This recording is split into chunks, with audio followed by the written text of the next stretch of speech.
Friends, मेरा नाम सूर्य प्रकाश प्रधान है। मेरे चैनल का नाम basic of maths with Surya.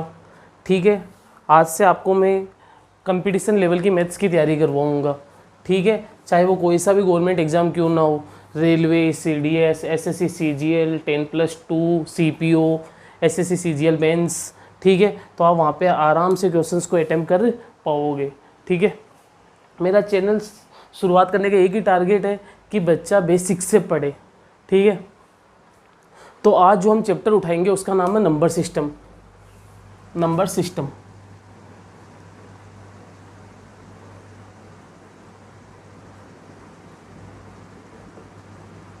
संख्या पद्धति, जिसे हम कहते हैं संख्या पद्धति।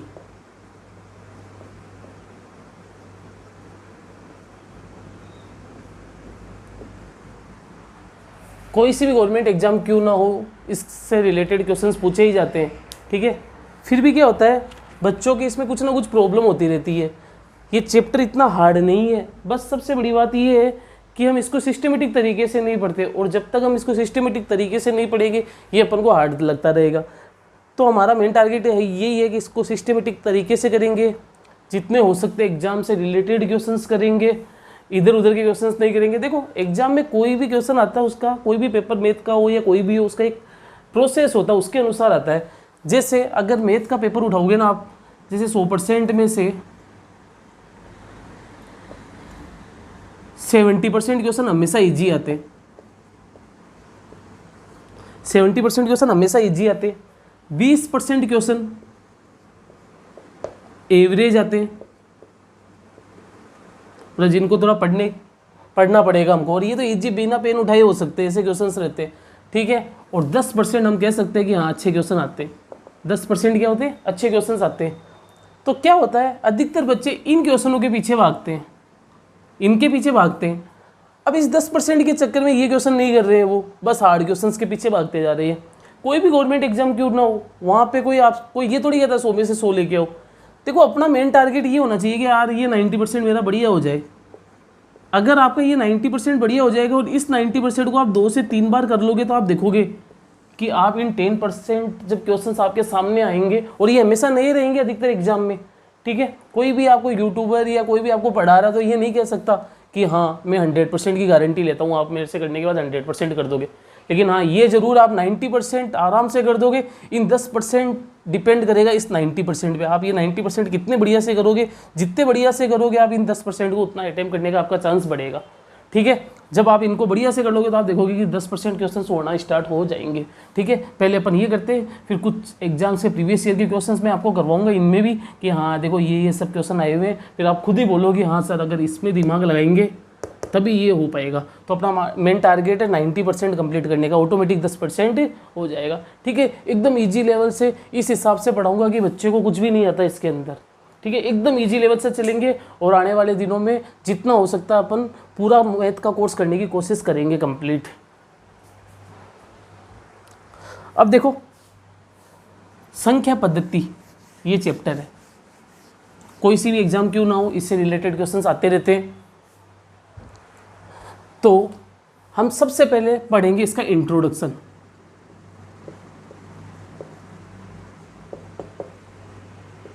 ठीक है, जितना बढ़िया इसका इंट्रोडक्शन होगा ना, उतना ही आपके अच्छे से क्वेश्चन होना स्टार्ट हो जाएंगे। तो अब हम इसका इंट्रोडक्शन करते हैं। सबसे पहले संख्या का मतलब सब जानते हो, संख्या क्या होती है, कुछ भी हो। 232 ये एक संख्या है, 1008 ये एक संख्या है। इनको क्या कहते हैं, संख्या या नंबर कहते हैं। अब बात आई संख्या के साथ ये पद्धति शब्द क्यों लिखा गया है, संख्या के साथ ये सिस्टम वर्ड क्यों लिखा गया है। ठीक है, तो मतलब यहाँ पे कुछ ना कुछ ऐसा सिस्टम की बात हो रही है, ऐसी कुछ ना कुछ पद्धति की बात हो रही है जिसको हम नंबर्स के अंतर्गत यूज कर रहे हैं। मतलब ऐसा सिस्टम जिसके अंतर्गत हम अपने संख्याओं को प्रदर्शित या रिप्रेजेंट करते हैं, उस सिस्टम को ही नंबर सिस्टम कहते हैं। ठीक है, तो हमें पता रहना चाहिए कि हम कौन से सिस्टम को यूज में ले रहे हैं अपने संख्याओं को प्रदर्शित या रिप्रेजेंट करने के लिए। ठीक है, तो आपको पता रहना चाहिए जिस सिस्टम को हम यूज में ले रहे हैं, अपन जो भी मैथ्स करते हैं, जो भी नंबर लिखते हैं, वो एक सिस्टम के अंतर्गत लिखा जाता है, इसलिए यहाँ पे सब सिस्टम वर्ड आया है। ठीक है, तो आपको पता रहना चाहिए हम कौन सा सिस्टम यूज लेते हैं। हम जो सिस्टम यूज लेते हैं उसका नाम है डेसिमल सिस्टम।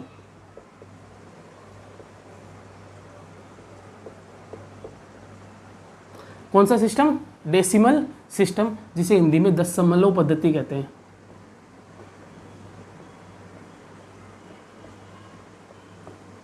ठीक है, जिसे हम क्या कहते हैं? दशमलव पद्धति कहते हैं।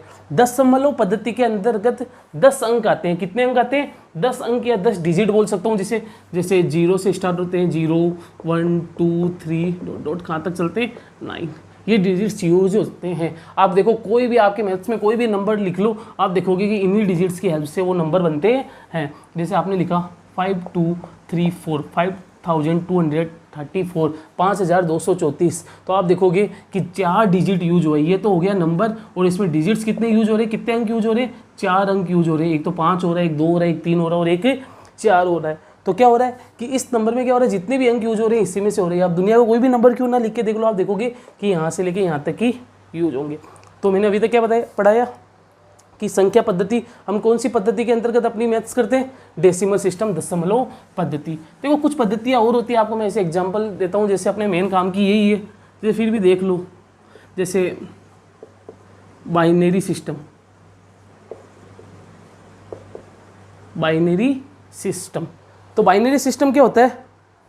हम इसको यूज में लेते हैं कंप्यूटर। अब कंप्यूटर जिस सिस्टम के अंतर्गत काम करता है ना, उसका नाम है बाइनरी सिस्टम। जैसे इसका हिंदी नाम हो गया द्विआधारी पद्धति।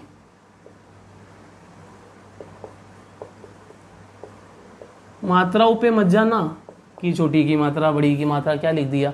ठीक है, बाइनरी सिस्टम, और इसके अंतर्गत सिर्फ 2 ही डिजिट्स होते हैं, 0 और 1।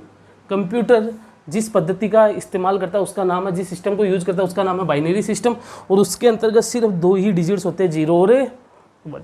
ठीक है, वैसे और कुछ होती है, ऑक्टाडेसिमल सिस्टम, हेक्साडेसिमल सिस्टम, कुछ काम की नहीं है, बस सुन लो नाम। ठीक है, तो डेसिमल सिस्टम के अंतर्गत हम अपनी मैथ्स को यूज़ में लेते हैं। कंप्यूटर बाइनरी सिस्टम के अंतर्गत लेता है। ठीक है, इसके अंदर 2 डिजिट्स होते हैं, इसके अंदर 10 डिजिट्स होते हैं। सबसे छोटा 0, सबसे बड़ा 9, इसमें सबसे छोटा 0, सबसे बड़ा 1। तो यहाँ से इस हिसाब से हम पढ़ेंगे, बेसिक चीज़ अपनी तैयार होती जाएगी। ठीक है, सीधा नहीं, सीधा क्वेश्चन आंसर में नहीं आएंगे। एक तो सिस्टम वर्ड क्यों आया, सबसे पहले वो समझेंगे, फिर आगे धीरे धीरे चलेंगे। ठीक है, इतना समझ में आया आपको? अब आगे चले, साथ के साथ नोट्स बनाते चलो, फिर क्या बार बार आपको वीडियो नहीं देखना पड़े। ठीक है, ऐसे 1 घंटे के वीडियो को बार बार 1 घंटा थोड़ी देखोगे। अपने हैंड से अगर आप नोट्स बना लोगे तो आप देखोगे कि 10 मिनट के अंदर आपका काम चल जाएगा। ठीक है, अब अपन देखते हैं प्लेस वैल्यू। देखो मैं एकदम 0 लेवल से बढ़ा रहा हूँ, 5वीं छठी की चीज़ भी बढ़ा रहा हूँ इसके अंदर। ठीक है, तो आपको सब कुछ समझना, और एग्जाम में क्वेश्चन पूछते भी आप देखोगे, देखो किस हिसाब से क्वेश्चन बनते। सबसे पहले प्लेस वैल्यू,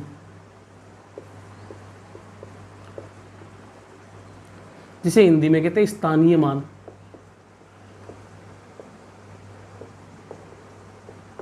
ठीक है, जैसे 2 3 4 5 6 पूछ लेगा कि 4 का स्थानीय मान क्या है, 4 का स्थानीय मान क्या है, तो आप बोल दोगे 400। 4 के बाद कितने डिजिट्स है? 2 डिजिट्स, मतलब 400। मतलब 4 कहाँ पे आ रहा है? 1 10 100 प्लेस पे आ रहा है या नहीं आ रहा है? इसलिए 100 से मल्टीप्लाई हो गया, मतलब इकाई दहाई सैकड़ा पे आ रहा है। 5 किस पे आएगा? 50 पे।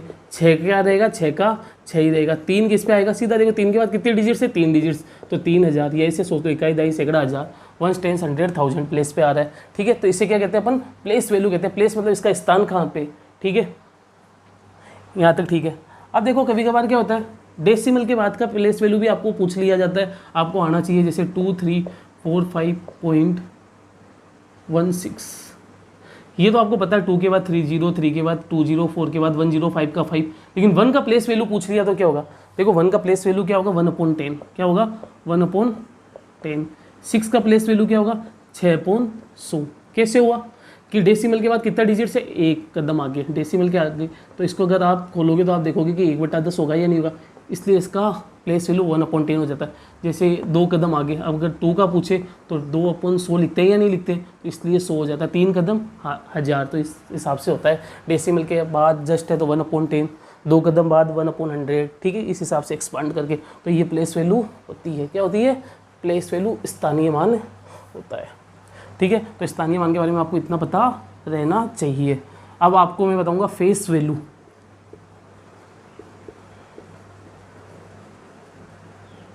जिसे हम कहते हैं अंकीय मान।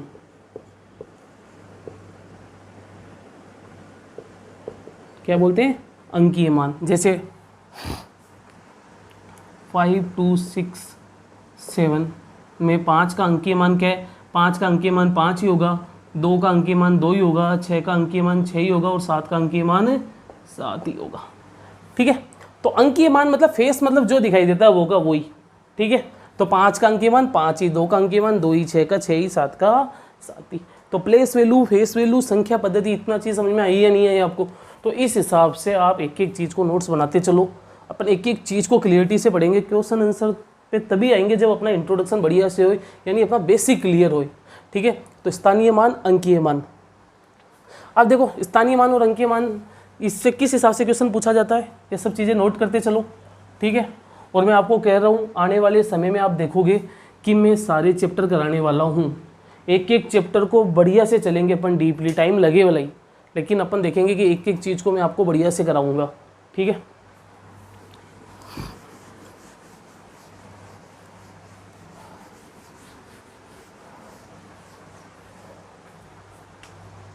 जैसे क्वेश्चन आ गया 7214.56 में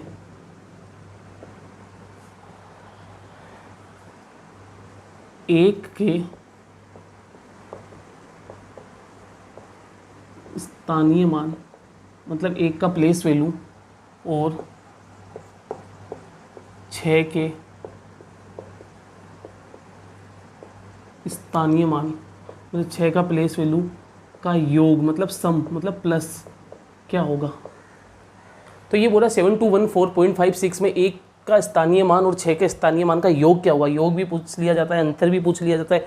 योग मतलब प्लस, अंतर मतलब माइनस पूछ लिया जाता है। ठीक है, तो आप सबसे पहले 1 का स्थानीय मान निकालो। आपको पता है 1 के बाद कितना है, 1 मतलब 10, टेंस प्लेस पे आ रहा है। योग पूछा मतलब प्लस, 6 का स्थानीय मान मतलब 6 ये रहा। ठीक है, इस कितनी डिजिट बाद आ रहा है, 2 मतलब 100। तो इनको सम करना है। एक तो तरीका एलसीएम लेके हो गया, या आप डायरेक्ट कर सकते हो। ये 10 कितने कदम पीछे, 2 कदम पीछे मतलब 0.06, तो 10.06 ये आंसर आ गए। तो ये छोटी छोटी चीज़ें पूछ ली जाती है आपको एग्जाम में। ठीक है, तो आपको आना चाहिए, तो इस हिसाब से पूछ लिया जाता है। तो आपको ये सब चीज़ें आनी चाहिए। तो स्थानीय मान और अंकीय मान से ऐसे क्वेश्चन पूछे जाते हैं। उतारो इसको।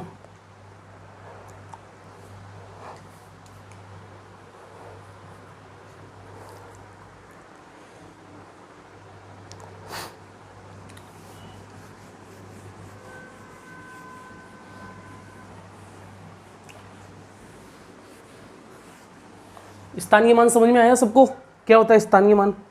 अंकीय मान भी समझ में आ गया, संख्या पद्धति में पद्धति का मतलब भी समझ में आ गया। हम कौन सा पद्धति का इस्तेमाल लेते हैं, हम जिस पद्धति का इस्तेमाल लेते हैं उसका नाम है डेसिमल सिस्टम। डेसिमल सिस्टम में सबसे छोटी पद्धति 0, सबसे बड़ी 9। ठीक है, अब हम पढ़ेंगे क्लासिफिकेशन ऑफ नंबर्स, संख्याओं का विभाजन। ठीक है, क्या होता है हम पढ़ते आए हैं, even number, odd number, prime number यानी सम, विषम, भाज्य, अभाज्य।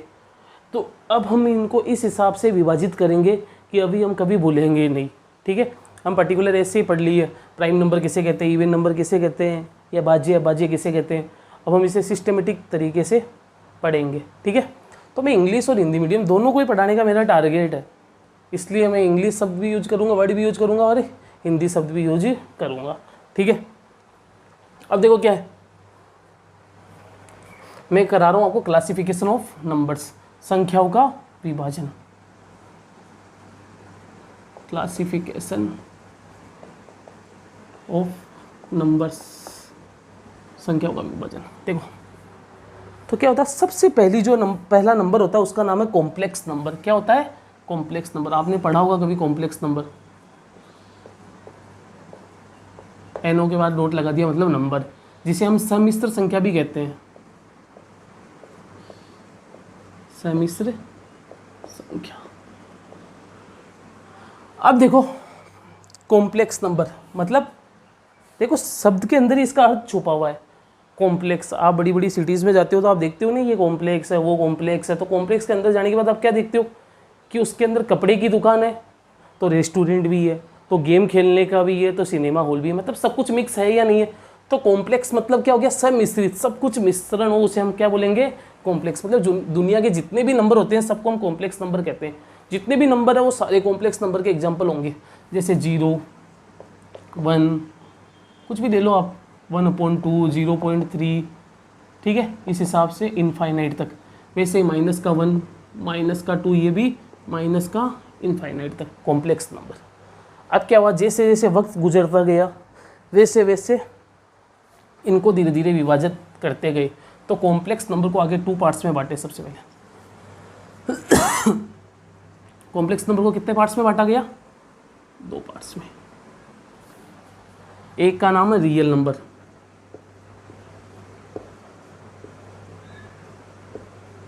जिन्हें हम हिंदी में कहते हैं वास्तविक संख्याएं। वास्तविक संख्याएं, ठीक है। रियल मतलब रियल में है। एक होता है इमेजिनरी नंबर। क्या होता है? Imaginary number. इमेजिनरी नंबर जिसे हम कहते हैं काल्पनिक संख्याएं, ठीक है। सबसे पहले इमेजिनरी नंबर क्या होता है? देखो नाम ही कल्पना में आना, हकीकत में नहीं, काल्पनिक है। जैसे वर्ड है जैसे आयोटा, टेक्निकल मैथ में यूज़ लिया जाता है आयोटा, ठीक है। आपको पता रहना चाहिए iota is the example of काल्पनिक यानी इमेजिनरी नंबर का, ठीक है। आयोटा किसका मान होता है? जिसे हम आई से भी डिनोट करते हैं। ये किसका मान होता है? रूट के अंदर माइनस वाले नंबर होते हैं ना, उसको हम आयोटा कहते हैं। उसका मान √-1 का मान कितना था? आयोटा। या सीधा आप ये भी सोच सकते हो कि रूट के अंदर जितने भी माइनस वाले नंबर होंगे सब के सब क्या है? काल्पनिक है या नहीं है? √5 तो हो सकता है, लेकिन रूट के अंदर नेगेटिव कभी भी नहीं होगा। अगर लिखा है तो समझ लो ये कल्पना में है, हकीकत में पॉसिबल नहीं है, काल्पनिक। √-6, √-7, √-4 ये सब क्या है? काल्पनिक है। अब आप बोलोगे सर 4 तो बाहर निकलता है। बेटा 4 तो बाहर निकलता है, देखो 4 को आप इस हिसाब से तोड़ सकते हो, 4 × -1 वापस -4 तो बाहर निकल जाएगा, लेकिन -1 तो अंदर ही रह जाएगा ना। इसका मतलब क्या हो गया? 2 आयोटा। इस हिसाब से ये सोल्व होते हैं क्वेश्चन। √4 का मतलब 4 × -1, 4 बाहर निकला, -1 रहा, और आपको पता है √-1 का मतलब आयोटा होता है, तो इसे हम क्या कह देंगे? 2 आयोटा या 2i कह दो, ठीक है। इस हिसाब से सोल्व होता है। आपको काल्पनिक संख्या के बारे में इतना ही नॉलेज होना चाहिए, इसके बारे में अपन को कुछ नहीं पढ़ना ना। आपने ये कभी किसी कंपटीशन एग्जाम में पूछा जाता है, ठीक है। बस आयोटा इसका एग्जाम्पल है। आयोटा का मान √-1 है, या ऐसे भी कह सकते हो रूट के अंदर जितने भी नेगेटिव नंबर्स है वो सारे के सारे काल्पनिक आते हैं, और एक में बताया इस हिसाब से सोल्व होता है कुछ, ठीक है। अब अपना मेन काम आ गया रियल नंबर। कौन सा आ गया? Real number. रियल नंबर क्या होता है? दुनिया के सारे नंबर को हम रियल बोलेंगे, बस काल्पनिक को छोड़ के। All numbers are real except imaginary. Imaginary को छोड़ दो, उसके अलावा जितने भी नंबर होंगे वो सारे के सारे क्या होंगे? रियल नंबर होंगे। जैसे 0, 1, हाफ, 0.333 ऐसे भी तो नंबर आते हैं ना जो चलते रहते। 0.123 ... √2, √4, इधर इनफाइनाइट तक, इधर भी -1, -2, -3, माइनस का इनफाइनाइट तक। तो ये सब क्या हो गया? रियल नंबर हो गया। इमेजिनरी का उतना ही काम आगे नहीं है। अब आप पढ़ते हैं आगे किसमें? रियल नंबर में। किससे पढ़ते हैं? रियल नंबर में। देखो फिर वक्त गुजरता गया, फिर रियल नंबर को धीरे धीरे आगे बांटा गया।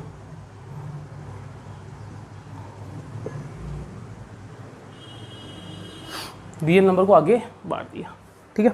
अब क्या हुआ? एक मैथमेटिशियन आया, उसने देखा यार एक काम करो, डेसिमल नंबर्स को अलग करो और सीधे जो इंटीजर्स है ना जिसमें मतलब डेसिमल नहीं हो उसको अलग करो। तो वो नाम दे दिया, इनको तो दे दिया डेसिमल नंबर, ठीक है। इनका नाम दे दिया उसने इंटीजर्स, ठीक है। डेसिमल नंबर मतलब दशमलव संख्याएं, दशमलव संख्या, ठीक है। इंटीजर्स का मतलब होता है पूर्णांक। देखो नाम में पूर्ण अंक, जो पूर्ण अंक हो मतलब जो डेसिमल में ना हो, दशमलव में ना हो, उसे हम इंटीजर्स बोलेंगे, ठीक है। तो जितने भी डेसिमल वाले पार्ट है जैसे 0.2, 0.333 ... 0.123 ... ठीक है। अब मेरी बात सुनो, √2 भी इसके अंदर आएगा, क्योंकि जब आप कैलकुलेटर में √2 मारोगे तो आप देखोगे 1.414 ऐसे समथिंग चलता जाएगा, लेकिन वो खत्म ही नहीं होगा, ठीक है। तो इस हिसाब से √2 √3 या ऐसे कह सकते हैं जो नंबर परफेक्ट स्क्वायर नंबर नहीं हो, मतलब जो रूट से बाहर नहीं निकलते, वो सारे के सारे डेसिमल में आएंगे। ठीक है, अब √4 इसमें नहीं आएगा क्योंकि √4 तो 2 आ जाता है और वो इंटीजर में चला जाएगा। 1/2 ऐसे फ्रैक्शन जो कटे नहीं, देखो 1 में 2 का डिवाइड दोगे तो वापस 0.5 आएगा या नहीं आएगा। ठीक है, 1 में 2 का डिवाइड दोगे तो आप देखोगे कि ये का यही 0.5 आएगा, वो भी एक डेसिमल का रूप है। तो ये सब डेसिमल में आ गया। इंटीजर्स में क्या आ गए, अब सीधा पूर्णांक आ जाएगा, 0 1 2 3, कुछ भी इसमें फ्रैक्शन डेसिमल कुछ नहीं आएगा। इनफाइनाइट -1 -2 -3 माइनस का इनफाइनाइट। ठीक है, तो ये हो गया आपके पूर्णांक। समझ में आ रहा है ना एक एक चीज़, तो ऐसे क्लियर करके चलना अपन को एक एक चीज़ें। ठीक है, तो दिमाग में आना चाहिए कॉम्प्लेक्स को 2 भागों में बांटा, रियल एंड इमेजिनरी। इमेजिनरी में आयोटा होता है, √-1 का मतलब आयोटा होता है, इस हिसाब से सोल्व होता है। फिर ये एक मैथमेटिशियन आया, इसको दशमलव और पूर्णांक में बांटा। ठीक है, पूर्णांक मतलब जिसमें डेसिमल नंबर्स नहीं हो या फ्रैक्शन नहीं हो, सारे इसके अंदर आ जाएंगे। ठीक है, अब आपने जब भी आज तक पढ़ा नेचुरल नंबर, मतलब प्राकृतिक संख्याएं, पूर्ण संख्याएं, सम विषम इवन ओड, जितने भी पढ़े वो सारे इसके एग्जाम्पल्स होंगे, इसके होंगे, इसी के ही होंगे, क्योंकि आपने यही तो पढ़ा 1 2 3 1 5 6 0 1 2 4 6 2 से डिवाइड करता है। कभी भी ऐसे एग्जाम्पल तो होते ही नहीं है ना, किनके, इवन ओड के, यानी ये सारे पार्ट इंटीजर्स के, इवन ओड ये जितने भी पार्ट्स हैं ना किसके, इंटीजर्स के। तो एक एक देखते हैं अपन, मेनली जितने देख सकते हैं। ठीक है, सबसे पहले काम करो, दशमलव देख लो, दशमलव, फिर मैं आपको इंटीजर्स वापस इसको इरेज करके कराऊंगा। ठीक है, तो देखो क्या हुआ, जैसे ही वक्त गुजरता गया एक बंदा आया, उसने डेसिमल को देखा, वो बोला यार इस डेसिमल को आगे और बांट सकते हैं हम, क्या कर सकते हैं, आगे और बांट सकते हैं। तो जैसे ही वो आगे बांटने गया तो उसने इसको 2 भागों में बांट दिया।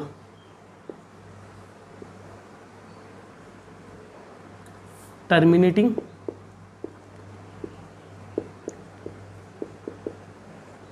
डेसिमल एक्सपांसन और नॉन टर्मिनेटिंग डेसिमल नंबर है, नॉन टर्मिनेटिंग डेसिमल। ठीक है, टर्मिनेटिंग का मतलब तो होता है जो ख़त्म हो जाता है, और नॉन टर्मिनेटिंग का मतलब जो डेसिमल ख़त्म ही नहीं होता, जिसे हम हिंदी में कहते हैं शांत संख्याएं,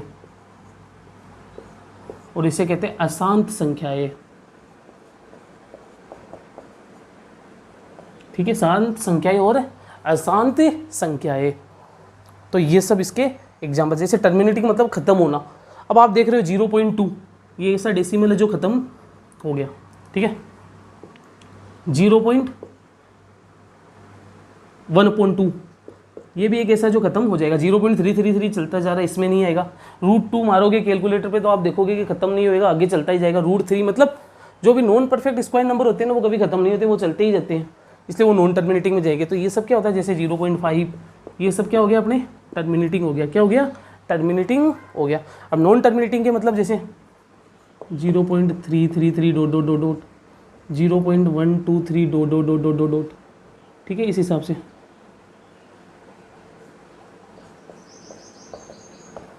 √2 √3 पाई, ये सब इसके अंदर आता है। ठीक है, ये सब कभी ख़त्म नहीं होता और चलता भी जाता है। तो डेसिमल को पता चला, ऐसे डेसिमल जो ख़त्म हो जाते हैं, ऐसे डेसिमल जो ख़त्म नहीं होते। फिर वक्त जाता गया, फिर एक मैथमेटिशियन आया, उसने देखा यार ये टर्मिनेटिंग तो सही है, यहाँ तक तो ख़त्म हो गया, आगे नहीं चलेगा, लेकिन मेरे को जो ये अशांत संख्या है ना, नॉन टर्मिनेटिंग, इसमें भी कुछ ना कुछ मैं इसको आगे क्लासीफाई कर सकता हूँ। बोला भाई साहब अब क्या करना करो। तो उसने कहा यार कुछ तो ऐसा अशांत संख्याएं है जो रिपीट हो रही है, और कुछ ऐसी अशांत संख्याएं है जो रिपीट नहीं हो रही। मतलब इनको लास्ट फाइनली 2 भागों में बांट दिया। किस किस के अंदर, repeating, REPEAT, repeating, non terminating decimal expansion, shortcut में लिख रहा हूँ, लिख लेना। और एक हो गया non repeating non terminating decimal expansion. ठीक है, रिपीटिंग, नॉन टर्मिनेटिंग ऐसा अशांत संख्या है जो रिपीट कर रही है, ऐसी अशांत संख्या है जो रिपीट ही नहीं कर रही। ठीक है, तो क्या होता है, अशांत मतलब जो खत्म नहीं होती, तो उसमें भी एक रिपीट वाला होता है। जैसे इसके अंदर एग्जांपल आ गया 0.3333, देखो ये खत्म भी नहीं होगी और रिपीट भी करेगी। 1/3, 1 में 3 का भाग दो, आप देखोगे रिपीट भी कर रही है और ख़त्म भी नहीं हो रही। तो ये सब क्या आ गया, repeating non terminating decimal expansion में आ गया। और इसके अंदर आ गया जैसे 0.123 डॉट डॉट डॉट √2 √3 पाई। पाई की वैल्यू कभी भी ख़त्म नहीं होती और रिपीट भी नहीं करती। रिपीट मतलब पुनरावर्ती, ठीक है, पुनरावर्ती क्या होता है, रिपीट का मतलब पुनरावर्ती, ठीक है। तो रिपीट ज़्यादा इजी पड़ेगा ना इस पुनरावर्ती से, तो ठीक है, रेगुलर यूज में आता है। अब एम्बुलेंस सब जानते हो, इंग्लिश में एम्बुलेंस कहते हैं, हिंदी में क्या कहते हैं, ठीक है। तो कुछ कुछ ऐसे वर्ड भी होते हैं जो इंग्लिश में इजी पढ़ते हैं। तो ये था मेनली आपके क्लासिफिकेशन ऑफ नंबर्स, किसके, डेसिमल्स के। अभी इंटीजर्स के बाकी वापस देखो, कॉम्प्लेक्स नंबर सम्मिश्रण संख्याएं जिसे दो भागों में बांटा, वास्तविक संख्याएं, काल्पनिक संख्याएं, काल्पनिक के बारे में बताया, वास्तविक को दो भागों में बांटा, दशमलव और इंटीजर्स। उसके बाद मैंने दशमलव को बांटा, मैंने देखा कुछ तो खत्म हो रही कुछ खत्म नहीं हो रही, जिसे हम शांत और अशांत या टर्मिनेटिंग या नॉन टर्मिनेटिंग कहते हैं। अशांत के अंदर मैंने देखा कुछ अशांत ऐसे है जो रिपीट होती जा रही है लेकिन खत्म भी नहीं हो रही, कुछ अशांत ऐसी है जो रिपीट भी नहीं हो रही और खत्म भी नहीं हो रही, ठीक है। अशांत का मतलब ही खत्म नहीं होना। तो repeating non terminating, non repeating non terminating. जैसे 0.33 1/3 ये सब में आप देख के 1 में 3 का डिवाइड देके देखो, आप देखो कभी खत्म भी नहीं होएगा और रिपीट करेगा। वैसे आप √2 √3 पाई ये सब किसका एग्जाम्पल है, नॉन रिपीटिंग नॉन टर्मिनेटिंग, ठीक है। तो ये तो हो गया आपके मेनली क्लासिफिकेशन ऑफ नंबर्स। अब हम पढ़ेंगे इंटीजर्स के बारे में। तो सबसे पहले आपके दिमाग में ये चलना चाहिए ये सब चीज़ें क्या है, ठीक है। तो अब मैं आपको इंटीजर्स के बारे में पढ़ाता हूँ, यहीं ऊपर ही पढ़ा दूँ क्योंकि ये टेबल काम आएगी अभी अपने, ठीक है। तो सबसे पहले मैं आपको इंटीजर्स, ठीक है, जो इंटीजर्स है वो आगे क्लासीफाई होगा। इंटीजर्स में एक नंबर में आ गया नेचुरल नंबर, जिसे हम प्राकृतिक संख्याएं बोलते हैं।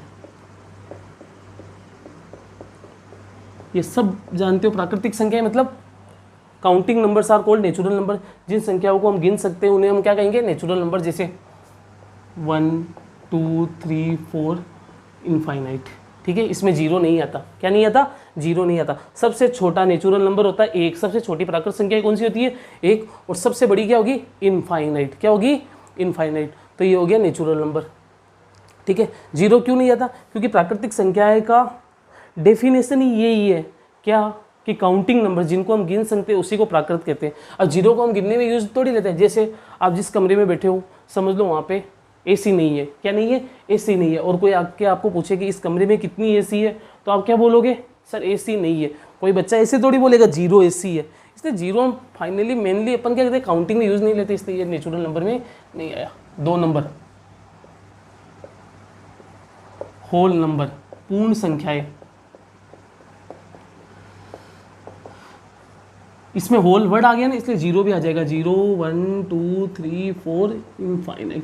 मतलब सबसे छोटा नंबर होल नंबर कौन सा है, जीरो, और सबसे बड़ा इनफाइनाइट। सबसे छोटा प्राकृतिक संख्या है 1, लेकिन सबसे छोटा पूर्ण संख्या है 0, ठीक है। ये हो गया नेचुरल नंबर, ये होल नंबर। अब चलो थोड़ा सा इसको मिटा देते हैं,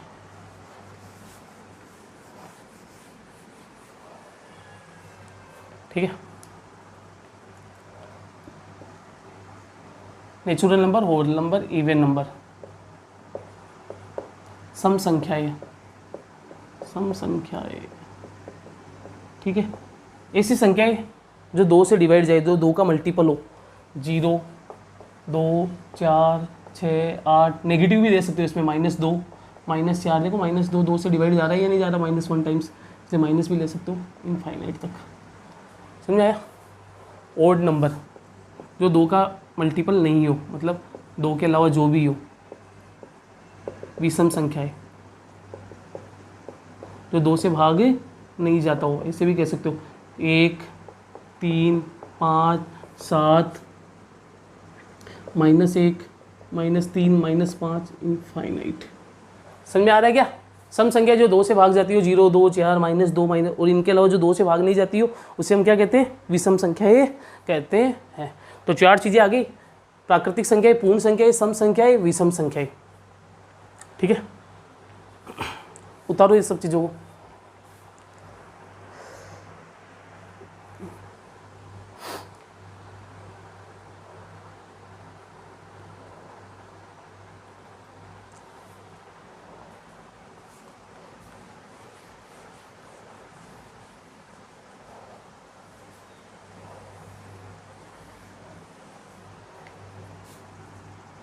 अब आ गया आपके प्राइम नंबर, वेरी इंपॉर्टेंट, जिसे हम अभाज्य संख्या ही कहते हैं। क्या कहते हैं?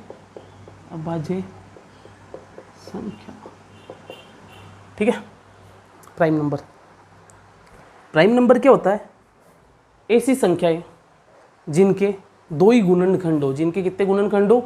दो, 1 और खुद।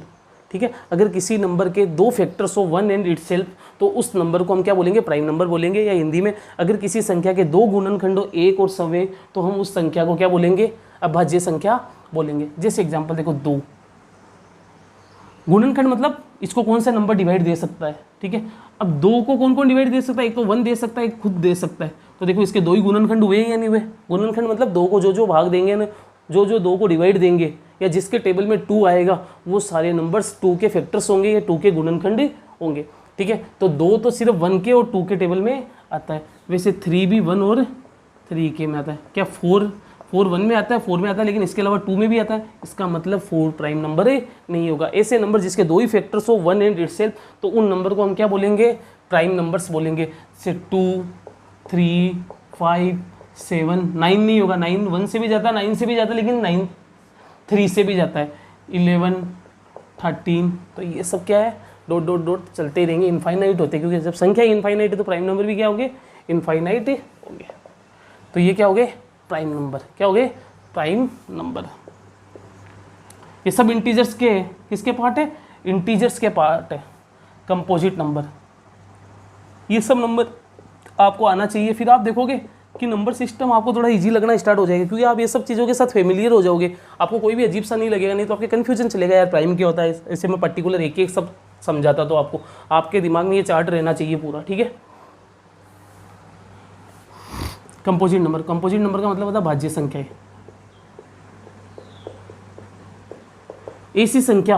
ऐसी संख्या जिसके 2 से ज़्यादा गुणनखंड हो। ऐसी संख्या जिसके 2 से ज़्यादा गुणनखंड हो, उसे हम क्या बोलेंगे?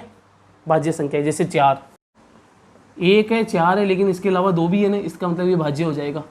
9, 1 है, 9 है, लेकिन इसके अलावा 3 भी है। 6, 1 है, 6 है, इसके अलावा 2 भी है, 3 भी है। तो ये सब क्या हो जाएगी? भाज्य संख्या। जिसके भी गुणनखंड, जिसके भी फैक्टर 2 से ज़्यादा हो, उसे हम क्या बोलेंगे? भाज्य संख्या। जैसे 4, 5, 4, 6, 8, 9, ये सब क्या है? भाज्य संख्या है। ठीक है, तो प्राइम नंबर और कंपोजिट नंबर का मतलब समझ में आया? प्राइम नंबर ऐसे नंबर जिनके गुणनखंड 2, 1 एंड इटसेल्फ, एक और खुद होना चाहिए। ठीक है, कंपोजिट नंबर जिनके गुणनखंड 2 से ज़्यादा हो सकते हैं। गुणनखंड मतलब ऐसी संख्या जो इनको भाग देती हो, पर्टिकुलर नंबर को क्या हो? भाग देती हो, या जिसके नंबर में ये टेबल में आए। अब बात आई सर एक किधर गया? देखो 2, 3, 5, 7, 4, 6 बच्चे हुए, सारे भाज्य हो गए, तो एक किधर गया? बेटा एक स्पेशल नंबर है। एक क्या है? एक स्पेशल नंबर है। एक ना तो भाज्य है ना ही अभाज्य। बहुत बार पूछ लिया जाता है एग्जाम में, एक क्या है? भाज्य है, अभाज्य है, या कुछ भी दे देगा, विषम है, नहीं ये दे देगा सम है, या इनमें से कोई नहीं। तो आप क्या लिखोगे? ना तो भाज्य है ना ही अभाज्य है। ठीक है, तो ऐसी चीज़ पूछ लिया जाता है, भाज्य है, अभाज्य है, या इनमें से कोई नहीं। तो आप बोलोगे ना तो भाज्य है ना ही अभाज्य है। तो एक के बारे में स्टार लगा के लिख लो। एक ना तो भाज्य है, ना तो कंपोजिट है, ना ही अभाज्य है। 1 is neither prime nor composite. Prime क्यों नहीं है?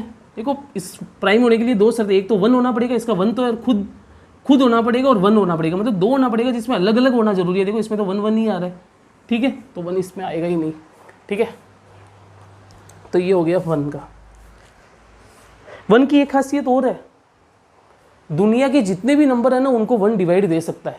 उनको 1 डिवाइड दे सकता है। जैसे कुछ भी लिख लिया 2, 3, 4, 5, 6, इसको 1 डिवाइड देगा क्या? आप कह दोगे, डायरेक्ट कह दोगे हाँ 1 डिवाइड देगा 2, 3, 4, 5 बार ही। ठीक है, क्योंकि 1 के टेबल को 2, 3, 4, 5 से मल्टीप्लाई करोगे तो वापस ये आ जाएगा। ठीक है, तो 1 एक ऐसा नंबर है जो दुनिया के सारे नंबर को डिवाइड दे सकता है, लेकिन खुद सिर्फ 1 के टेबल, खुद के टेबल में ही आता है। ठीक है, 1 की एक खासियत है, 1 दुनिया के जितने भी नंबर है ना, उनको डिवाइड दे सकता है, लेकिन एकलौता ऐसा नंबर है जो खुद के ही टेबल में आता है, उसके अलावा किसी में ही नहीं आता, इसलिए 1 प्राइम में नहीं आता। अब देखो 1 के टेबल के अलावा दुनिया के किसी में भी नहीं आता। अब 2 वन में भी आ रहा है और खुद में भी आ रहा है, 3 वन में भी आ रहा है, खुद में भी आ रहा है, ठीक है, ये सब तो प्राइम में चले गए, लेकिन वन सिर्फ खुद में आ रहा है, खुद में आ रहा है, इसके अलावा किसी में नहीं आता, इसलिए वन प्राइम का नहीं है। तो वन के बारे में आपको खासियत पता रहना चाहिए कि वन ना तो प्राइम है ना ही कंपोजिट है। वन दुनिया के जितने भी नंबर है सबको भाग दे सकता है, ठीक है, या सबका गुणनखंड होता है, ऐसे भी कह सकते हो आप, एक ही बात है। तीसरी बात, वन सिर्फ खुद के टेबल में ही आता है। तो ये छोटी छोटी बातें बहुत बार क्वेश्चंस पूछ लिए जाते हैं ऐसे, वन के बारे में ये तो आप लास्ट में बोल देंगे ये सभी बातें, आप लगा दोगे हाँ ये सभी बातें, लेकिन जब आपको पता रहेगा तभी तो लगाओगे, ठीक है। तो ये छोटी छोटी बातें आपको रहनी चाहिए और ये सारी चीज़ें लिख के रखो कि वन सबको भाग दे सकता है, वन एकलौता ऐसा नंबर है जो खुद के टेबल में ही आता है, इसके अलावा कुछ भी हो वो किसी ना किसी में आएगा, जैसे 2 भी हो, 2 में आ रहा है, उसके अलावा 1 में भी आ रहा है, इसलिए वो प्राइम नंबर में चला गया। तो prime, composite, odd, even, whole, natural समझ में आया। शांत संख्याएं, अशांत संख्याएं, repeating, non terminating, non repeating, non terminating, पूर्णांक, दशमलव। तो बेटा क्या हो रहा है कि ये सिस्टमेटिक तरीके से पढ़ोगे ना आप तो कभी कंफ्यूज नहीं होएगा आपको, ठीक है। और विश्वास रखो आपको एक एक चीज़ एकदम बारीकता से कराऊंगा, ठीक है। अभी आप जब क्वेश्चंस देखोगे तो आपको अच्छा लगेगा कि हाँ यार सच में अच्छा मिल रहा है इधर, ठीक है। ये सब चीज़ों को नोट करते चलो।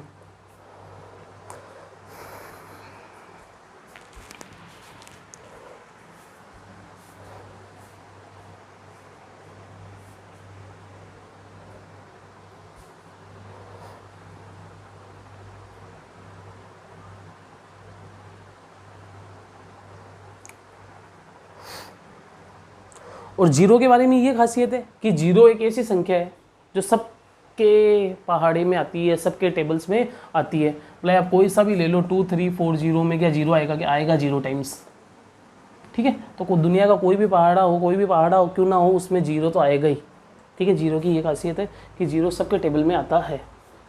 ये छोटी छोटी चीज़ें हैं जो आनी चाहिए आपको।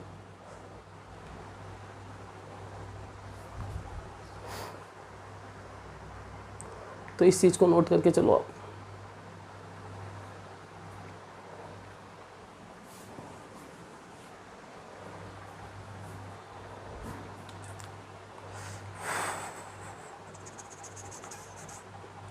ठीक है, अब देखो,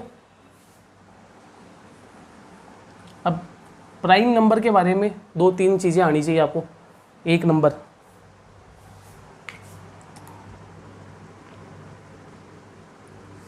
हटाओ इसको, रहने दो, ताई देते, ठीक है।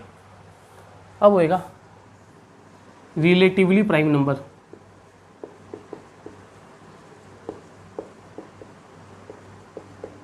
जिसे हम अपेक्षित अभाज्य संख्या ही बोलते हैं।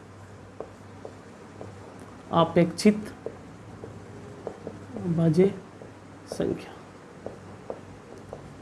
रिलेटिवली प्राइम नंबर्स, एक नहीं है नंबर्स है यहाँ पे, ठीक है। अब बेटा रिलेटिवली प्राइम नंबर, अपेक्षित अभाज्य संख्या क्या होती है, तो रिलेटिव उससे रिलेट करती हो, ना कि प्राइम नंबर हो, उससे क्या है ये रिलेट कर रही है। मतलब कोई भी 2 नंबर ले लो, कोई भी 2 नंबर ले लो, अगर उनका SCF मतलब में से एक है, मतलब बड़ा से बड़ा गुणनखंड एक हो, देखो सारी लैंग्वेज बोलता हूँ, SCF एक बोलो या बड़े से बड़ा गुणनखंड क्या बोल दो, एक बोलो, बात एक ही है, तो वो संख्या रिलेटिवली अपेक्षित अभाज्य संख्या ही कहलाएगी। कोई भी 2 नंबर ले लो, any 2 prime number having SCF 1, any 2 numbers having SCF 1, then such type of numbers is called relatively prime numbers. जैसे 2 3 ये एक नंबर का जोड़ा है, इसको रिलेटिवली प्राइम नंबर तब कहेंगे जब इनका में से एक हो। में से एक मतलब सिर्फ एक के अलावा इन दोनों को कोई नहीं काटे कॉमनली। देखो 2 को भी एक काट रहा है और 3 को भी एक काट रहा है, ऐसा कोई टेबल है क्या एक के अलावा? क्योंकि आप अभी बताया था एक के टेबल में सब कुछ आता है, ठीक है। एक के अलावा ऐसा कोई टेबल नहीं है जिसमें 2 और 3 दोनों आए। अब 2 के टेबल में आता है, 3 के में आता है, लेकिन दोनों एक के अलावा किसी में नहीं आता। इसलिए ये इनका में से क्या होना चाहिए, एक में से मतलब बड़ा से बड़ा गुणनखंड इन दोनों को जो काटे, ठीक है। 5 7, ठीक है, 11 13, ये सब किसके रिलेटिवली प्राइम नंबर के एग्जाम्पल्स है। अब कोई बच्चा सोच रहा होगा सर यहाँ पे हमेशा ये प्राइम नंबर ही आते हैं क्या? नहीं, मैंने क्या बोला, एनी 2 नंबर, कोई भी 2 नंबर हो सकते हैं, वो भाज्य भी हो सकते हैं। वो क्या हो सकते हैं? भाज्य भी हो सकते हैं, ठीक है। जैसे 5 और 9, अब 9 भाज्य है लेकिन 5 9 इसमें क्यों आ गया? देखो 5 और 9 एक के अलावा किसी भी टेबल में नहीं आते, सिर्फ एक के टेबल में ही दोनों आते हैं, इन दोनों का में से एक है। तो यहाँ पे बाजे बाजे भी हो सकता है, बाजे बाजे भी हो सकता है, बाजे बाजे भी हो सकता है, बस शर्त ये है कि उन दो प्राइम नंबरों का, उन दो नंबरों का में से एक होना जरूरी है। तो हम इसे क्या कहते हैं? अपेक्षित अभाज्य संख्याएं। 4 9 ले लो, चलो दोनों अभाज्य का भी एग्जाम्पल ले लो। 4 9, 4 और 9 का में से क्या? एक है, सिर्फ एक ही एक ऐसा नंबर है जिसके टेबल में 4 और 9 दोनों आते हैं, उसके अलावा किसी में नहीं आता। अब कोई बच्चा ऐसे मत सोच लेना ऐसा 3 9, 3 9 तो देखो 3 के टेबल में आता है ये ना, में से एक होना चाहिए बेटा। तो इसे क्या कहते हैं? Relatively prime number. एक होता है को प्राइम नंबर,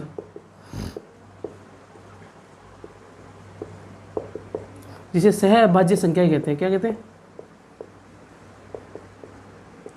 सहअभाज्य संख्या कहते हैं, जिसे सहअभाज्य संख्या कहते हैं। अब यहाँ पे को वर्ड आ गया, मतलब वो का वही प्राइम नंबर होना जरूरी है। कोई भी दो प्राइम नंबर ले लो, अगर उन प्राइम नंबर का मेस से क्या है? एक है, तो वो क्या हो जाएगी? को प्राइम नंबर। और आप जानते हो जब मैंने प्राइम नंबर कह दिया, कोई भी दो प्राइम नंबर, उनका मेस से ऑलवेज 1 ही होगा। जैसे दो प्राइम नंबर के जोड़ों को को प्राइम कह सकते हैं एक तरीके से, जैसे 3 5, 5 7, 7 11, ये सब का में से एक है ही नहीं। और ऐसे भी आप कोई दो प्राइम नंबर उठा लो, हमेशा में से एक ही होगा, क्योंकि प्राइम नंबर तो वो होते हैं जो खुद के और 1 के अलावा किसी के टेबल में आते नहीं। ठीक है, तो ये सब क्या हो गया? को प्राइम नंबर। अब मैंने को प्राइम और अपेक्षित अभाज्य संख्या के बारे में बताया। ठीक है, तो यहाँ से एक चीज निकल के आई, दुनिया के जितने भी को प्राइम नंबर है उनको हम रिलेटिव अपेक्षित अभाज्य संख्या ही कह सकते हैं। क्यों? क्योंकि सहअभाज्य संख्या के जितने भी एग्जाम्पल है वो इसमें आते हैं, लेकिन इसके सारे एग्जाम्पल इसमें नहीं आते। जैसे इसमें 4 9 भी आता है, लेकिन इसमें 4 9 नहीं आ सकता, क्योंकि इसमें दो प्राइम नंबर होना जरूरी है। Any two prime number having HCF equal to 1। लेकिन इसमें क्या था? एनी टू नंबर, कोई भी दो नंबर हो सकता है जिसका एचसीएफ 1 हो, लेकिन यहाँ पे प्राइम नंबर होना जरूरी है। तो यहाँ से बात एक निकल के आई, सभी को प्राइम नंबर को हम रिलेटिवली प्राइम नंबर कह सकते हैं। ऑल को प्राइम नंबर, बेटा एग्जाम में पूछे गए क्वेश्चन सही है सारे, are relatively prime number. All को prime number are relatively prime number, but all relatively prime are not co prime, क्योंकि रिलेटिव में तो 4 9 भी आता है जो को प्राइम में नहीं आता। तो प्राइम जब भी पढ़ो तो दिमाग में ये भी आना चाहिए। ठीक है, तो रिलेटिवली हो गया, को प्राइम हो गया। अब देखो twin prime number, twin prime number जिसे हम जुड़वा अभाज्य संख्या भी कहते हैं। अब ट्विन प्राइम नंबर क्या होता है? यहाँ पे भी दो नंबर का जोड़ा लेना पड़ेगा, लेकिन शर्त क्या है? ऐसा जोड़ा लो जिनका अंतर 2 हो, ऐसे दो प्राइम नंबर लो जिनका डिफरेंस कितना हो? 2 हो। जैसे 5 7, देखो प्राइम नंबर भी हो, डिफरेंस कितना हो गया? 2 का हो गया ना अंतर। 11 13, 17 19। अब कोई बच्चा ऐसे मत ले लेना 2 5, ये ट्विन में नहीं आएगा, क्योंकि इनका अंतर कितना आ गया? 3 आ गया। तो बेटा एग्जाम में पूछे जाते हैं इनमें से कौन सा ट्विन प्राइम नंबर है? 5 7 2 5, या कुछ और दे देगा तो आप बोल दोगे 5 7, क्योंकि इनका 2 अंतर है। ठीक है, प्राइम भी होना जरूरी है और 2 का अंतर भी। देखो इधर भी 2 का अंतर आ रहा, 2 का अंतर आ रहा, तो ये ट्विन प्राइम नंबर। तो जैसे ही प्राइम नंबर पढ़ो तो 3 चीजें पढ़ लो, को prime, relatively prime, twin prime. अपेक्षित अभाज्य संख्याएं, सहअभाज्य संख्याएं और जुड़वा अभाज्य संख्याएं। ठीक है, तो ये सब के सब किसके पार्ट है? इंटीजर्स के पार्ट है। और दशमलव के पार्ट मैंने अभी आपको कराया ही था। ठीक है, क्योंकि वास्तविक संख्या 2 भागों में बांटी जाती है, दशमलव और दशमलव प्रसार, मतलब डेसिमल एक्सपांसन, आगे कितना जा रहा है। ठीक है, दशमलव प्रसार और क्या? पूर्णांक। ठीक है, पूर्णांक के ये सारे के सारे पार्ट है। पूर्णांक के क्या है? ये सारे के सारे क्या है? अपने पार्ट है। तो इस हिसाब से आपको एक एक चीज़ें क्लियर करके पढ़ते चलना है, कुछ भी चीज़ नहीं छोड़ूंगा आपके। इंट्रोडक्शन इसलिए बढ़िया से करा रहा हूँ क्योंकि इंट्रोडक्शन पे ही पूरे क्वेश्चन सब कुछ डिपेंड करते हैं। ठीक है, और यहाँ से क्वेश्चंस बनते ही रहते हैं बहुत सारे। तो ये हो गया आपके पास ट्विन प्राइम नंबर, रिलेटिवली को, ये सारे हो गए।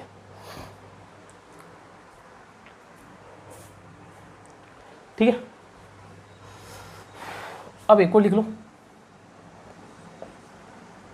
परफेक्ट नंबर किसे कहते हैं? परफेक्ट नंबर यानी संपूर्ण संख्या। बेटा ये सब बातें ऐसी है कि अगर आपको मैं पर्टिकुलर एक एक चीज़ें पढ़ाता ना तो आपके इसमें डाउट आते ही आते, ठीक है। तो इसको सिस्टम से पढ़ना है। अब संपूर्ण संख्या क्या है, ठीक है। गुणनखंड का मतलब सब जानते हो, जो जिसको भाग देता है। किसी भी नंबर के गुणनखंड क्या होंगे, जो इनको भाग देंगे, ठीक है, उस नंबर को भाग देंगे या उसके टेबल में आएंगे, ठीक है। अब परफेक्ट नंबर संपूर्ण संख्या क्या होती है, ऐसी संख्या जिसके गुणनखंडों का योग, मतलब हर नंबर का खुद भी वो समव्य भी गुणनखंड होता है, ठीक है। जैसे 28 का गुणनखंड 1 और 28 तो हो गई, हर नंबर अपने आप का भी गुणनखंड होता है। उसको छोड़ के जितने भी गुणनखंड होगा उनका योग अगर उस संख्या के बराबर आ जाएगा तो हम कहेंगे वो संपूर्ण संख्या। जैसे एग्जांपल सुनो, 6, इसके गुणनखंड निकाल लो पहले, 1 2 3 6, 4 गुणनखंड आएंगे जो इनको, मतलब 1 के टेबल में भी 6 आता है, 2 में भी आता है, 3 में भी आता है और 6 में भी आता है। और हर संख्या के 2 गुणनखंड तो आप आराम से बता सकते हो, 1 और 6, सिर्फ 1 को छोड़ेगा क्योंकि तो 1 तो 1 के टेबल में आता है, ठीक है। अब बेटा अगर समव्य को छोड़ के बाकी जितने भी गुणनखंड है उनका योग अगर इस संख्या के बराबर हो गया तो ये परफेक्ट नंबर होगा। जैसे 1 2 3 3 3 6, तो ये परफेक्ट गुणनखंड हो जाएगा। क्या हो जाएगा, परफेक्ट गुणनखंड हो जाएगा। अगर मैं 8 लूँ तो 8 का होता है 1 2 4 8। अब इनका योग कितना आया, देखो 4 5 6 7 आया ना, इसका मतलब ये परफेक्ट नंबर नहीं है। 9, क्या लूँ अब, 9 1 3 9, ठीक है। 9 इनके टेबल में आता है, 3 और 1 4, तो ये परफेक्ट नंबर नहीं है। ये परफेक्ट नंबर नहीं है लेकिन परफेक्ट स्क्वायर नंबर है, ठीक है, क्योंकि इनका स्क्वायर रूट वर्गमूल आराम से निकाला जाता है। तो बच्चे ये कंफ्यूज हो जाते हैं कि जैसे क्वेश्चन आ गया, बताओ इनमें से परफेक्ट नंबर कौन सा है, इसमें से संपूर्ण संख्या कौन सी है, 2 6 5 9। तो अधिकतर बच्चे क्या करेंगे, परफेक्ट नंबर संपूर्ण संख्या देखते हैं, इसको करके आ जाएंगे, वो सोचते हैं यार 9 का रूट 3 बाहर निकलता है, लेकिन बेटा वो परफेक्ट स्क्वायर नंबर होता है। और मैं परफेक्ट नंबर की बात कर रहा हूँ, किसकी बात कर रहा हूँ, परफेक्ट नंबर की बात कर रहा हूँ, इसलिए 6 इसका आंसर होगा, ठीक है। जैसे एक एग्जांपल और लेता हूँ, 28 ले लिया, जैसे इसका हो गया 1 से भाग जा रहा है, 2 से भाग जा रहा है, जिससे भाग जाएगा वो गुणनखंड होएगा। 4 से जा रहा है, 5 से जा रहा है क्या, नहीं, 6 7 से जा रहा है, 8 9 10, किससे जा रहा है, 11 12 13 14 से जा रहा है, और एक 28 से जा रहा है, ठीक है। अब देखो ये इसके गुणनखंड है, तो 7 4 11 2 13 1 14 14 14 28, मतलब 28 क्या हो गया, परफेक्ट नंबर हो गया। 28 क्या हो गया, परफेक्ट नंबर हो गया। तो बेटा परफेक्ट नंबर का मतलब भी आपको समझ में आ गया। तो ये होते हैं इंटीजर्स, पूर्णांक के मेनली पार्ट्स। क्या क्या, प्राकृतिक संख्याएं, नेचुरल नंबर, होल नंबर, पूर्ण संख्याएं, इवन नंबर, सम संख्याएं, ओड नंबर, विषम संख्याएं, प्राइम नंबर, अभाज्य संख्याएं, composite number, relatively prime, coprime, all को prime are relatively prime number, ठीक है, परफेक्ट नंबर, संपूर्ण संख्याएं। तो आपको ये चीजें आनी ही चाहिए, ठीक है। ये सब चीजों को नोट करो।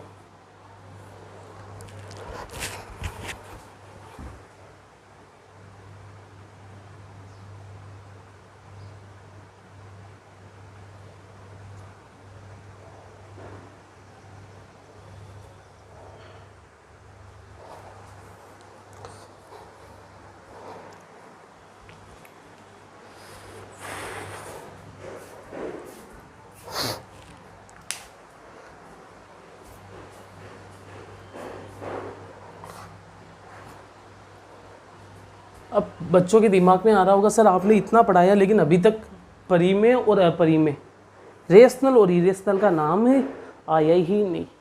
बेटा जिसको ये सब समझ में आ गया, समझ लो वो रेशनल और इरेशनल आराम से कर लेगा, क्योंकि रेशनल और इरेशनल यहाँ से ही निकल के आने वाला है, परिमेय और अपरिमेय। इसको नोट कर लिया। परफेक्ट किसे कहते हैं, कंपोजिट, को प्राइम, कंपोजिट, जितने भी है सारे पढ़ लेना, नोट करते चलो। पोस्ट करो वीडियो को, अगर नहीं उतारा है तो उतारो।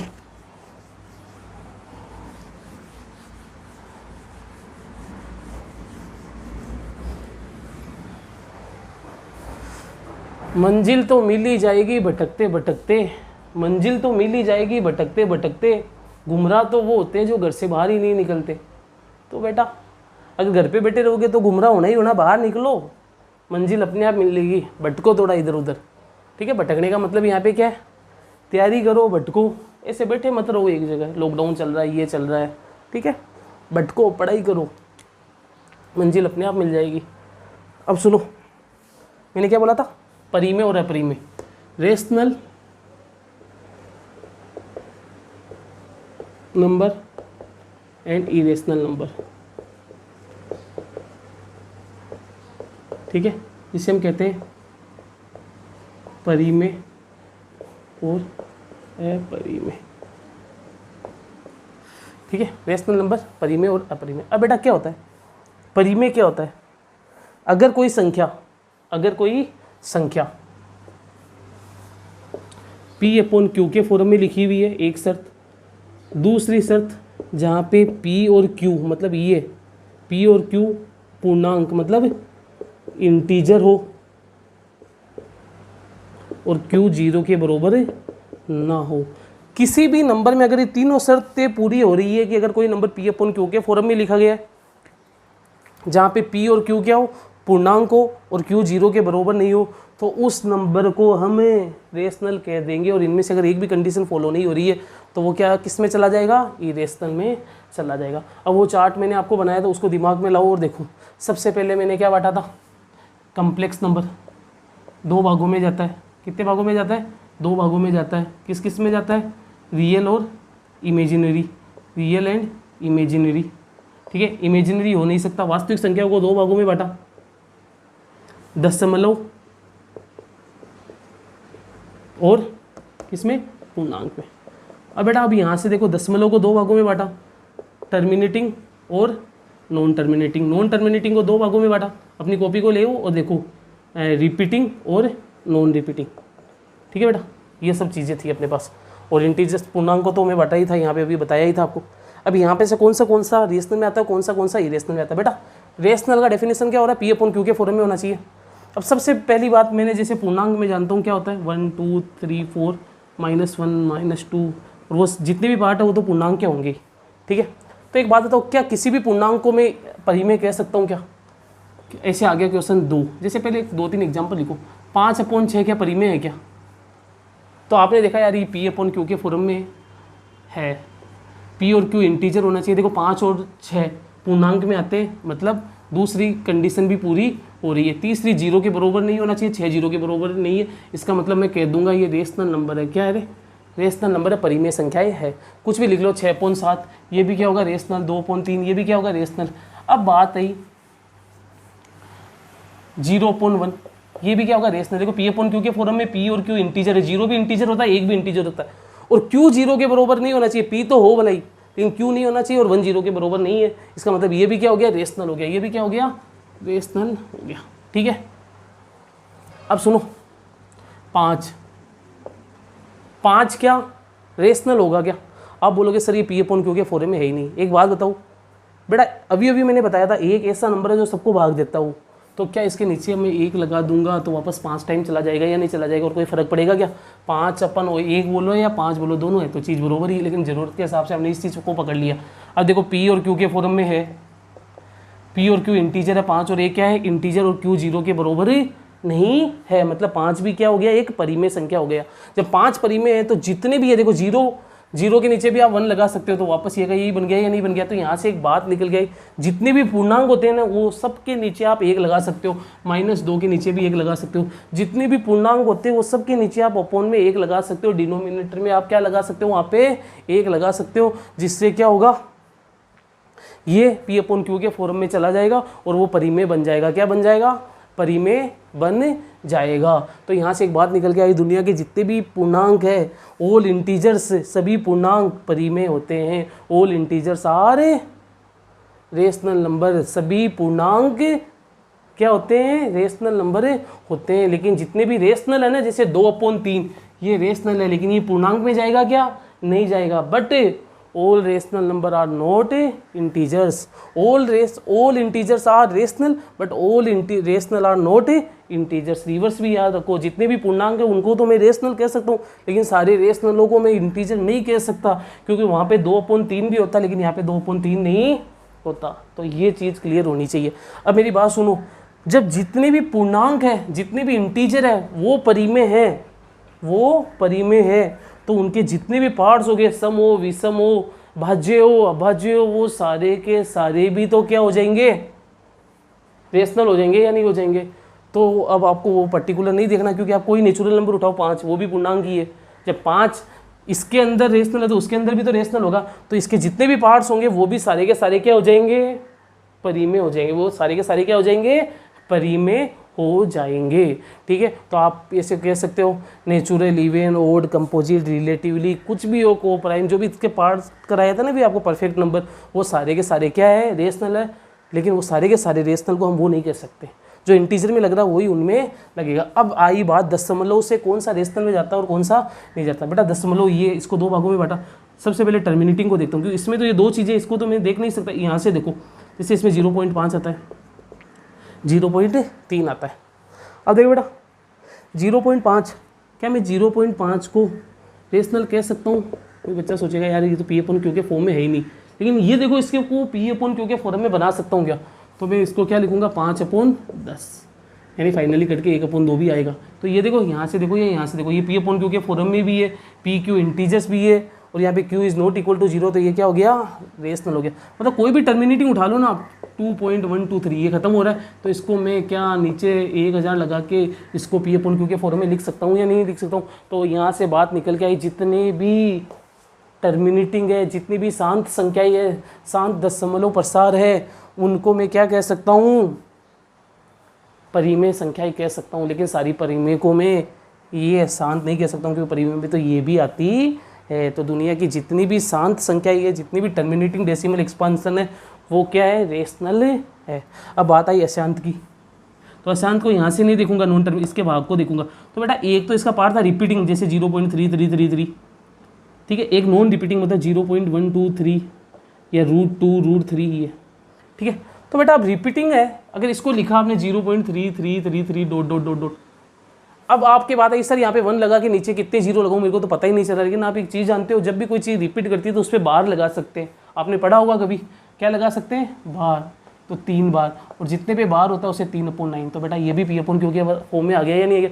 मतलब जितने भी रिपीट हो रहे हैं ना अशांत, जितने भी रिपीट हो रहे हैं ना अशांत संख्याएं, नॉन टर्मिनेटिंग जितनी भी रिपीट हो रही है, वो सबको आप पी अपन क्यू के फॉर्म में लिख सकते हो। क्या लिख सकते हो? जैसे 0.2222, इस पे इसको हटा के बाहर लगाए और 2/9, तो पी अपन क्यू के फॉर्म में आ गया। पी अपन क्यू के फॉर्म में आते ही ये क्या हो गया, रेशनल हो गया। मतलब रिपीटिंग भी किस में चला गया, रेशनल में। अब आप बोलोगे सर सारे रेशनल में जा रहे हैं, सारे पूर्णांक रेशनल में चले गए, इसके पार्ट भी रेशनल में, दशमलव में ये भी रेशनल में चला गया, ये भी रेशनल में, अभी ये बच रहा है या नहीं बच रहा है?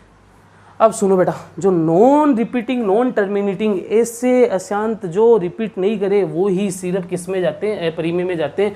क्योंकि देखो जैसे आपने 1.23 ये लिख लिया, ये रिपीट भी नहीं कर रहा और ख़त्म भी नहीं हो रहा। अब ना तो आप इसके नीचे 1 लगा के 0 लगा सकते हो, पता नहीं कितने 0 लगा सकते जा रहे हैं आगे, ना इस पर आप बार लगा सकते हो, आपको पता ही नहीं क्या चीज़ रिपीट कर रहा है, तो बार भी नहीं लगा सकते और नीचे 1 लगा के 0 भी नहीं लगा सकते। तो इसे पी अपन क्यू के फॉर्म में नहीं लिख सकते, यानी ये किस में चला जाएगा, इरेशनल में। तो यहाँ से एक बड़ा बात निकल के आई, जितनी भी आपको वो चार्ट करवाया था, जितना बड़ा टेबल करवाया था, उसमें सिर्फ नॉन रिपीटिंग, नॉन टर्मिनेटिंग की किस में जाते हैं, इरेशनल में जाते हैं। तो इरेशनल के एग्जांपल, और पाई भी बेटा इसी में ही आता है, पाई भी इसी में आता है।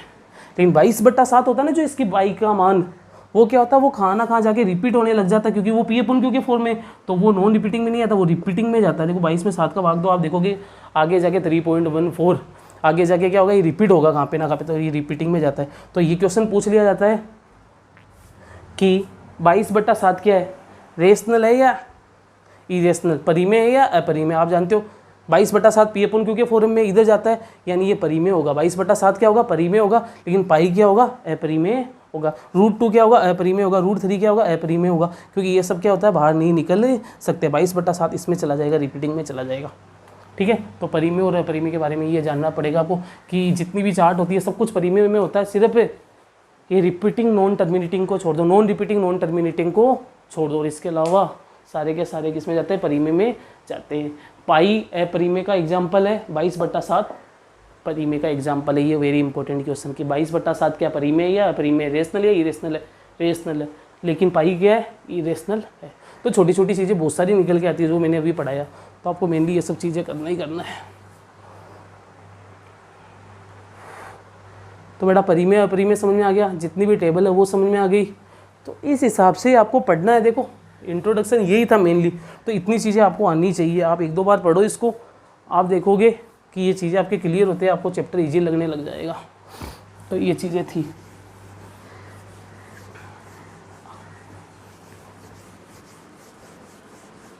अब सुनो, जैसे 1/0 ये रेशनल होगा क्या? आपको पता 0/1 तो मैंने अभी बोला P/Q के फॉर्म में होता है, तो आप कहते हो हाँ यार ये तो रेशनल है, ये भी P/Q के फॉर्म में है, पहली कंडीशन पूरी होगी। P and Q are integer, 1 और 0 इंटीजर है, दूसरी कंडीशन में होगी, लेकिन Q 0 के बराबर नहीं होना चाहिए, लेकिन ये तो 0 के बराबर हो दिया, तो ये क्या हो जाएगा, इरेशनल हो जाएगा।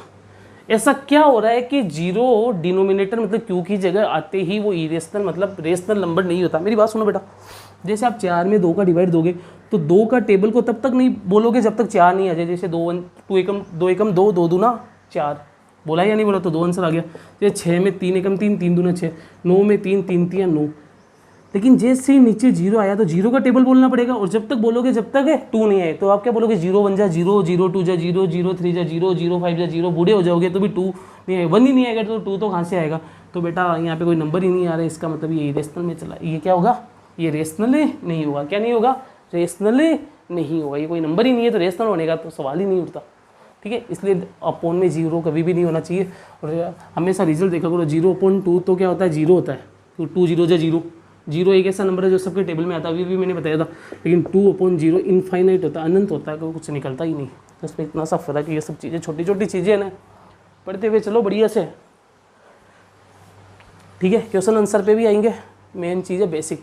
तो ये था नंबर सिस्टम का इंट्रोडक्शन। क्या था नंबर सिस्टम का इंट्रोडक्शन। तो इस चीज़ को बढ़िया से पढ़ना, जितना बढ़िया से पढ़ोगे ना उतना आपके फ़ायदा है। संख्या पद्धति में पद्धति का मतलब क्या होता है, ठीक है, कौन सी पद्धति हम इस्तेमाल लेते हैं, हम दशमलव पद्धति, जिसमें सबसे छोटा 0 सबसे बड़ा 9, कंप्यूटर क्या आता है द्विआधारी पद्धति, बाइनरी, जिसमें सबसे छोटा क्या होता है 0 बड़ा 1 होता है। फिर मैंने आपको प्लेस वैल्यू के बारे में बताया, फेस वैल्यू के बारे में बताया, स्थानीय मान और अंकीय मान के बारे में बताया, फिर आपको क्वेश्चन से रिलेटेड बताया, फिर आपको मैंने ये पूरा चार्ट क्लासिफिकेशन, संख्याओं का विभाजन सबसे पहले होता है कॉम्प्लेक्स नंबर, उसको 2 भागों में बांटा गया, किस किस में बांटा गया, वास्तविक संख्याएं, काल्पनिक संख्याएं, फिर काल्पनिक में आयोटा के बारे में थोड़ा सा जानना है, फिर वास्तविक को 2 भागों में बांटा, दशमलव और पूर्णांक, फिर पूर्णांक को मैंने सम, विषम, भाज्य, अभाज्य, ठीक है, प्राकृतिक संख्याएं, पूर्ण संख्याएं, रिलेटिवली प्राइम, अपेक्षित अभाज्य संख्याएं, सह अभाज्य संख्याएं, परफेक्ट नंबर, ये सब में बांटा। परफेक्ट नंबर और परफेक्ट स्क्वायर नंबर में थोड़ा सा अंतर होता है, जो मैंने आपको बताया था। ठीक है, तो ये सब चीज़ें तो इंटीजर्स को बांटा, और डेसिमल में 2 भागों में बांटा। क्या बांटा मैंने, डेसिमल को शांत और अशांत, टर्मिनेटिंग और नॉन टर्मिनेटिंग। फिर नॉन टर्मिनेटिंग को 2 भागों में बांटा, रिपीटिंग और नॉन रिपीटिंग। और नॉन रिपीटिंग नॉन टर्मिनेटिंग की खासियत ये कि ये सिर्फ इरेशनल का एग्जाम्पल ये एक ही होता है, और सारे के सारे रेशनल में होते हैं। देखा, अभी 2 मिनट में सारा रिवीजन करवा दिया, ये नहीं करवा दिया। तो इस हिसाब से आप पढ़ लोगे तो आप देखोगे कि लास्ट में 2 मिनट में भी कर सकते हो आप ये सब चीज़ों को। ठीक है, 2 मिनट तो क्या 15 मिनट में आप पढ़ सकते हो बढ़िया से। तो ये था आपके मेन नंबर सिस्टम का इंट्रोडक्शन। फिर हम इसमें पढ़ेंगे, अच्छी अच्छी चीज़ें पढ़ेंगे। ठीक है, थैंक यू।